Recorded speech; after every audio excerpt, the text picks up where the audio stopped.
निराशा से आशा ही सही। आइए सुनते हैं इस कहानी को। सही महाराजा विक्रमादित्य प्रायः अपने देश की आंतरिक दशा जानने के लिए वेश बदलकर पैदल घूमने जाया करते थे। एक दिन घूमते घूमते एक नगर में पहुंचे। वहां का रास्ता उन्हें मालूम न था। राजा रास्ता पूछने के लिए किसी व्यक्ति की तलाश में आगे बढ़े। आगे उन्हें एक हवलदार सरकारी वर्दी पहने हुए दिखा। राजा ने उसके पास जाकर पूछा, महाशय, अमुक स्थान जाने का रास्ता क्या है, कृपया बताइए। हवलदार ने अकड़कर कहा, मूर्ख, तू देखता नहीं, मैं हाकिम हूं, मेरा काम रास्ता बताना नहीं है, चल हट, किसी दूसरे से पूछ। राजा ने नम्रता से पूछा, महोदय, यदि सरकारी आदमी भी किसी यात्री को रास्ता बता दे तो कोई हर्ज तो नहीं है।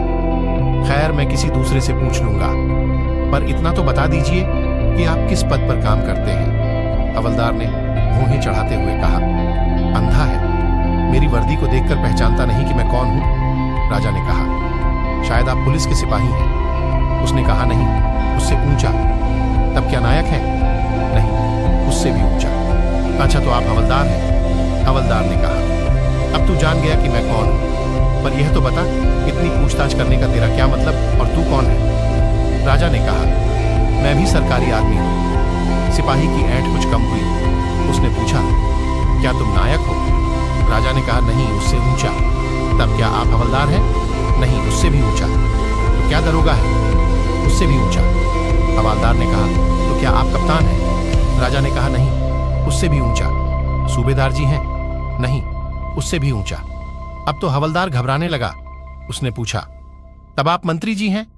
राजा ने कहा, भाई, बस एक सीढ़ी और बाकी रह गई है। सिपाही ने गौर से देखा तो शादी पोशाक में महाराजा विक्रमादित्य सामने खड़े हैं। हवलदार के होश उड़ गए।